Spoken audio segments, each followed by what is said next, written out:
नमस्कार दोस्तों, मैं हूं आपकी होस्ट और आप देख रहे हैं धर्मसन्मार्ग। 7 मार्च 2019 को राहु और केतु करेंगे अपनी अपनी उच्च राशि में परिवर्तन। और हम आपको बतलाने वाले हैं ब्रह्मांड के अंदर गोचर की ये घटना, ये स्थिति आप 4 राशियों के लिए क्या शुभ फल देगी और क्या अशुभ फल देगी, और साथ ही उपाय भी बतलाएंगे। आप वीडियो के अंत तक बने रहें। राहु अभी कर्क राशि में चल रहे हैं और केतु मकर राशि में चल रहे हैं, और ये 7 मार्च तक चलेंगे। और इन दोनों का गोचर में पिछले 1 से 1.5 सालों से चलना, आप मेष, वृष, कर्क, मिथुन, आप 4 राशि या कोई और राशि ही क्यों ना हो, बहुत परेशानियों भरा जीवन आपका व्यतीत हुआ है ये 1.5 साल। और यहाँ पर क्या होता है, खासकर कर्क राशि वालों के लिए बहुत ज़्यादा तनाव, डिप्रेशन का सामना आपको करना पड़ रहा है।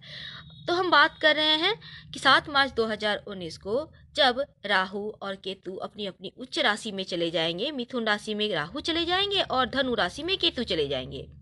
ये दोनों ग्रह जब अपनी अपनी उच्च राशि में जाएंगे तो आपके जीवन में बहुत बड़ा बदलाव आएगा। काफी समय से जो तकलीफें थी, मानसिक तनाव थी, उसमें चेंजिंग आएगा। यानी कि ब्रह्मांड के अंदर एक बहुत बड़ा राहत आएगा और लोग चैन की सांस ले पाएंगे। लेकिन एक बात याद रखिएगा, शनि और केतु की युति बन रही है 7 मार्च से। तो चलिए हम बात करते हैं सबसे पहले मेष राशि वालों के लिए ये परिवर्तन कैसा रहने वाला है। राहु आपकी राशि से तीसरे भाव में भ्रमण करेंगे और तीसरे भाव में अपनी उच्च राशि में राहु बहुत अच्छा फल देते हैं।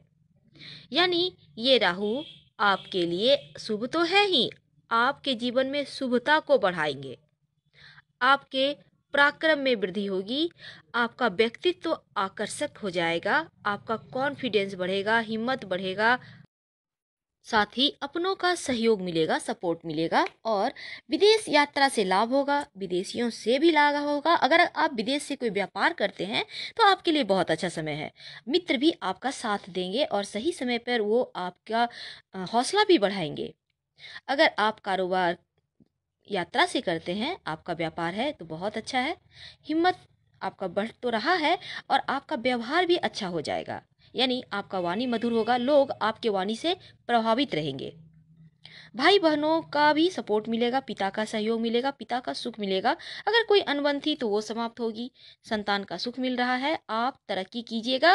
साथ ही विदेश यात्रा तो कीजिएगा ही, क्योंकि राहु विदेश यात्रा कराता है, संतान का सुख देता है, सरकारी नौकरी देता है। तो इन सभी चीज़ों को आपको जरूर मिलने वाला है राहु की तरफ से। अगर बात करें केतु की, तो केतु आपके भाग्य स्थान पर चलेंगे, उच्च के हैं, भाग्योदय करेंगे केतु। लेकिन एक यहाँ गड़बड़ है, और वो ये है कि शनि केतु एक साथ होने से दोनों की युति हो रही है और पिता के भाव में हो रहा है ये युति, और आपके कमर पर इसका प्रभाव रहेगा। यानी बैक पेन जैसी समस्या आपको हो सकती है। साथ ही पिता के भी स्वास्थ्य पर ध्यान रखिएगा। बात करते हैं वृषभ राशि की। शनि की ढैया रहेगी, लेकिन आपकी कुंडली में दूसरे भाव में राहु यानी धन भाव में रहेंगे। राहु उच्च के हैं और मृत्यु स्थान में केतु उच्च का है। राहु द्वितीय भाव में उच्च के होने से आकस्मिक धन की प्राप्ति कराएंगे। Lottery, share market, mutual fund, यहाँ से आपको पैसे आते रहेंगे। अगर आपने इन्वेस्ट किया है तो, नहीं किया है तो थोड़े बहुत तो जरूर जरूर कीजिए, अच्छा रहेगा। डूबा हुआ, फंसा हुआ पैसा वापस आएगा। कहीं कोई सरकारी काम अटका हुआ है, पैसा फंसा हुआ है, सरकार से भी आपको फंसा हुआ है या कहीं किसी और के पास, वो भी वापस आएगा। लेकिन एक चीज है, राहु परिवार से दूर करता है, इसलिए आपको परिवार से दूर रहना पड़ सकता है।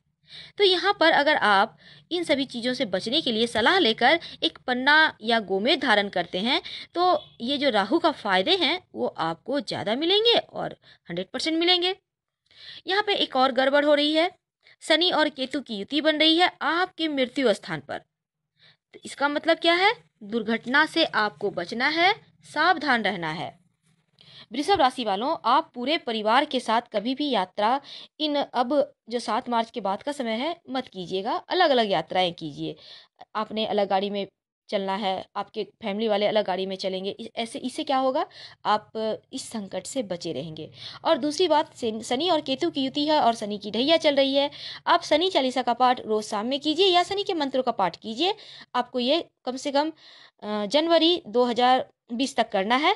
और केतु के लिए नियमित रूप से केसर का तिलक लगाइए, माथे पे या कंठ पे, या हल्दी का तिलक लगा सकते हैं। अब बात करते हैं मिथुन राशि की। मिथुन राशि वालों, राहु उच्च के होकर आपके लग्न में है, आपकी राशि में रहेंगे और इनकी दृष्टि आपके शिक्षा पर है, आपके संतान पर है, आपके विवाह पर है और आपके आय पर है। तो राहु आपके मान सम्मान में वृद्धि करेंगे, आपकी उन्नति होगी, संतान का सुख मिलेगा, पिता का भी सुख में वृद्धि होगा, आपका स्वास्थ्य उत्तम बना रहेगा। साथ ही अगर आप अविवाहित हैं तो आप इसमें आपका विवाह तय होगा और उत्तम जीवन साथी की प्राप्ति होगी। वैवाहिक जीवन में कोई परेशानी या समस्या चली आ रही थी वो दूर होगा। संतान सुख से वंचित थे तो राहु देव आपको संतान सुख देंगे। आप उच्च शिक्षा के लिए विदेश भी जा सकते हैं, बहुत बेहतर अच्छे स्कूल कॉलेज में आपका एडमिशन होगा। तो ये समय राहु देव विशेष कृपा दृष्टि आप पे रख रहे हैं और राहु के कारण आप विदेश यात्रा भी कर सकते हैं और विदेश जाकर धन भी कमा सकते हैं। लेकिन एक गड़बड़ है, शनि और केतु की युति आपके पत्नी स्थान पे यानी पत्नी के घर में बन रहा है। और वैसे भी शनि केतु की युति यहाँ थोड़ी परेशानी तो हर राशि के लिए है, लेकिन आपके लिए एक खास चीज है कि आपको पत्नी के स्वास्थ्य पर ध्यान देने की आवश्यकता रहेगी। हालांकि भाग्य में वृद्धि करेगा केतु शनि का ये युति, यात्राओं से भी लाभ दिलाएगा, धन आपका आता रहेगा, भाग्योदय होगा, लेकिन पत्नी के स्वास्थ्य पे आपको विशेष ध्यान देना है। अगर प्रेग्नेंट है आपकी वाइफ तो विशेष ध्यान रखिए, डॉक्टर के संपर्क में रहिए। तो यहाँ पे राहु देव तो बहुत सुंदर है, बहुत अच्छे फल दे रहे हैं, लेकिन केतु और शनि की युति के कारण थोड़ी परेशानी है। तो आपको क्या करना चाहिए, शनि चालीसा का पाठ रोज शाम में करें और केतु के लिए कान में सोना पहने और साथ ही केसर का तिलक लगाएं। बात करते हैं कर्क राशि की। 1.5 साल से राहु देव आपकी राशि में आपके लग्न में भ्रमण कर रहे हैं और राहु का कर्क राशि में चलना बहुत ज्यादा परेशानी भरा रहा है। और जैसा आपको पता है, कर्क राशि मन और छाती को रिप्रेजेंट करती है, उसके ऊपर राहु का प्रभाव बहुत तकलीफ देह होता है और कर्क राशि वालों को तनाव, डिप्रेशन का सामना करना पड़ रहा है अभी भी। अब तो थोड़े प्रभाव कम हो गए हैं क्योंकि अच्छा समय नजदीक आ गया है। तो यहाँ पर से अब आप के जीवन में एक नई ऊंचाइयां आएगी। और 12वें भाव का राहु उच्च का फल देता है, तो उच्च का फल मतलब राहु के अंदर जितने भी चीजें हैं वो आपको मिलेंगे। संतान का सुख, आपका सरकारी जॉब की प्राप्ति होगी, विदेश यात्रा कराएंगे राहु, और तमाम तरह की जो भी आपके जीवन में अभी तक धन की कमी थी, धन की समस्याएं थी, वो दूर होंगी। साथ ही शनि और केतु की युति छठे भाव में बन रही है, तो यहाँ पर दुश्मनों से निजात दिलाएंगे ये दोनों मिलकर। आपके खर्चे थोड़े बहुत बढ़ेंगे लेकिन धन आता रहेगा, धन की कहीं कोई कमी नहीं रहेगी। और 12वें भाव में राहु अच्छा फल दे रहे हैं तो कोर्ट कचहरी थाना वगैरह से यहाँ पर आपको 12वें भाव का राहु सावधान भी कर रहा है। तो इन चीज़ों में आप मत पड़िएगा, अगर पड़े हुए हैं तो सावधानी से समय निकालिएगा, बिना मतलब के टेंशन मत कीजिएगा। और केतु और शनि की युति थोड़े बहुत आपको दुर्घटना जैसी समस्या भी दे रहे हैं, तो ऐसे में आपको इन चीज़ों से बचने के लिए रोज शाम में शनि चालीसा का पाठ करें, शनि के मंत्रों का जप करें, या फिर केतु के लिए केसर का तिलक सुबह स्नान करने के बाद लगाइए, हल्दी का तिलक लगाइए। इससे केतु भी आपके पक्ष में रहेंगे, कहीं कोई परेशानी ज़्यादा नहीं होगी।